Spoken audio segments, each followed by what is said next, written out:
Türkmengaz, Çin'den aldığı kredi kaynaklarının tamamını geri ödedi. Türkmengaz Devlet Kurumu, Çin Halk Cumhuriyeti'nden aldığı kredi kaynaklarının tamamını geri ödedi. Türkmenistan Bakanlar Kurulu'nun Cuma günü video iletişim yoluyla düzenlenen toplantısında Türkmenistan'ın akaryakıt ve enerji sektöründen sorumlu Başkan Yardımcısı Şahım Abdurahmanov, konuyla ilgili Türkmenistan Devlet Başkanı Gurbanguly Berdimuhamedov'a rapor verdi.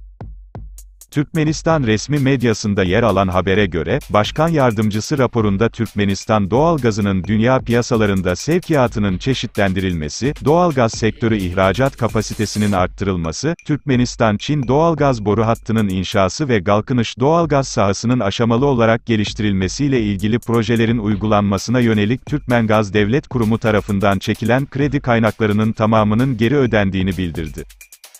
Ayrıca Başkan Yardımcısı, Çin Kalkınma Bankası Sincan Şubesi'nin kredi kaynaklarının tamamen geri ödendiğini 8 Haziran 2021'de resmen duyurduğunu kaydetti. Raporu dinleyen Türkmenistan Devlet Başkanı, küresel ekonomideki olumsuz duruma rağmen, alınan önlemler sayesinde Türkmenistan'ın büyüme hızının yanı sıra mali ve ekonomik istikrarını koruduğunu belirterek, Türkmenistan milli ekonomisinin modernize edilmesi, çeşitlendirme yolu ile geliştirilmesi, dijital sisteme geçilmesi ve yüksek teknolojili sanayi üretiminin oluşturulmasına yönelik geniş çaplı programların başarıyla uygulandığını kaydetti. Türkmenistan'ın en büyük ekonomik ortaklarından biri olan Çin ile ilişkilerine yüksek değer biçen Türkmenistan lideri, Türkmenistan'ın karşılıklı yarar sağlayan ilişkileri daha geliştirmeye özel önem verdiğini vurguladı ve bu ilişkilerin stratejik doğaya sahip olmasıyla birlikte eşitlik, karşılıklı saygı ve karşılıklı yarar ilkelerine dayandığını belirtti. Türkmenistan Devlet Başkanı, Türkmenistan'ın yabancı ülkelerden aldığı fonları zamanında ve tamamen geri ödediğini belirtti. Ayrıca, bu, Türkmenistan'ın ekonomik açıdan güçlü ve sağlam, yükümlülükleri konusunda kararlı ve sorumlu davranan bir devlet olduğuna işaret etmektedir. Bu durum, bağımsız ve tarafsız Türkmenistan'ın uluslararası prestijini daha da yükseltiyor, diye kaydetti.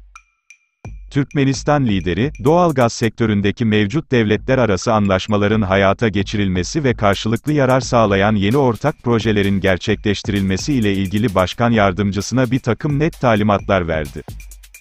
Türkmenistan A, B ve C şubesinden oluşan Orta Asya-Çin doğalgaz boru hattı aracılığıyla Çin'e doğalgaz ihracatı yapıyor. Halihazırda D şubesinin inşası da sürdürülüyor. Geçtiğimiz yıl Çin Orta Asya-Çin doğalgaz boru hattı aracılığıyla 39 milyar metreküpten fazla doğalgaz ithal etti.